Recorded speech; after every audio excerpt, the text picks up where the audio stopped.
സർവശക്തനായ ദൈവത്തിൻ്റെ അതിപരിശുദ്ധ നാമം അതിയായി മഹത്വപ്പെടുമാറാകട്ടെ. നിങ്ങൾ ശ്രവിക്കുന്നത് ജീസസ് വോയിസ് മെസ്സേജ്. എല്ലാ ശ്രോതാക്കൾക്കും കർത്താവായ യേശുക്രിസ്തുവിൻ നാമത്തിൽ സ്വാഗതം. അല്പസമയ ധ്യാനത്തിന് ഒരു തിരുവചനം വായിക്കുന്നു. വിശുദ്ധ യോഹന്നാൻ എഴുതിയ സുവിശേഷം അധ്യായം 14 അതിൻ്റെ 1 തിരുവചനം. നിങ്ങളുടെ ഹൃദയം കലങ്ങിപ്പോകരുത്. ദൈവത്തിൽ വിശ്വസിപ്പിൻ, എന്നിലും വിശ്വസിപ്പിൻ.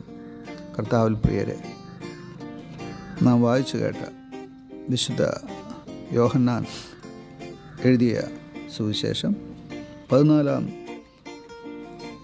അധ്യായം 1 തിരുവചനത്തിൽ നമ്മുടെ ഹൃദയം കലങ്ങിപ്പോകാതിരിക്കുവാൻ, അഥവാ നമ്മുടെ ഹൃദയത്തെ ഇളക്കി മറിക്കുന്ന, കലക്കുന്ന ഈ ലോകസംബന്ധമായ വിവിധ വിഷയങ്ങൾ, അതിൽ നാം വീണ് നശിച്ചു പോകാതിരിക്കാൻ നാം ചെയ്യേണ്ട ഒരു പ്രധാന കാര്യമാണ് ലോകരക്ഷകനായ ദൈവപുത്രൻ ഈ പ്രഭാതത്തിൽ നമ്മോട് ഉപദേശിക്കുന്നത്. ഇവിടെ കർത്താവ് പ്രത്യേകിച്ച് തിരഞ്ഞെടുത്ത ശിഷ്യന്മാരോടായി പ്രസ്താവിക്കുകയാണ്, നിങ്ങളുടെ ഹൃദയം കലങ്ങിപ്പോകരുതെന്ന്. ഹൃദയം കലക്കുന്ന വിവിധ വിഷയങ്ങൾ നമ്മുടെ മുമ്പിലുണ്ട്. ഓരോ ദിവസവും നമ്മുടെ ഹൃദയത്തെ വേദനിപ്പിക്കുന്ന, മുറിവേൽപ്പിക്കുന്ന, കലക്കുന്ന, ആശങ്കയിലാഴ്ത്തുന്ന വിവിധ വിഷയങ്ങൾ. ആ വിഷയങ്ങൾ നമ്മെ കലക്കുമ്പോൾ അതിൽ നാം കുടുങ്ങി നാം നമ്മെ തന്നെ നശിപ്പിക്കുന്നവരായി തീരുവാനിടയാവും. അഥവാ നമ്മുടെ സമയവും നമ്മുടെ സൽപ്രവൃത്തികളും അത് നാം കുടുംബത്തിനു വേണ്ടി, സമൂഹത്തിനു വേണ്ടി, മറ്റുള്ളവർക്ക് വേണ്ടി ഒക്കെ ചെയ്യാനിരിക്കുന്ന നന്മകൾക്ക് തടസ്സമായി തീരും. അതുകൊണ്ട് കർത്താവ് പറയുന്നു, നിങ്ങളുടെ ഹൃദയം ഒരിക്കലും കലങ്ങിപ്പോകുവാൻ ഇടവരരുത്. എന്താണ് നമ്മുടെ ഹൃദയം കലങ്ങിപ്പോകാതിരിക്കുവാൻ നാം ചെയ്യേണ്ട കാര്യം? അടുത്ത ഭാഗത്ത് കർത്താവ് പറയുന്നത്, നിങ്ങൾ ദൈവത്തിലും ദൈവപുത്രനിലും വിശ്വസിക്കണം.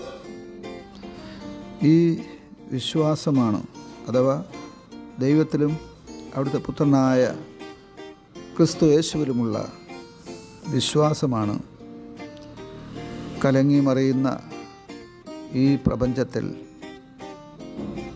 നമ്മെ ദൃഢചിത്തരാക്കി നിലനിൽക്കുമാറാക്കുന്നത്.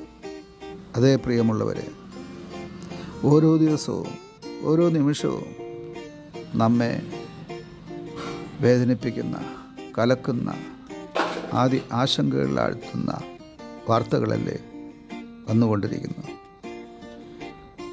ഇതെല്ലാം കാണുമ്പോഴും കേൾക്കുമ്പോഴും നമ്മുടെ ഉള്ളിൽ നിരവധി ചോദ്യങ്ങൾ ഉയരുന്നുണ്ട്.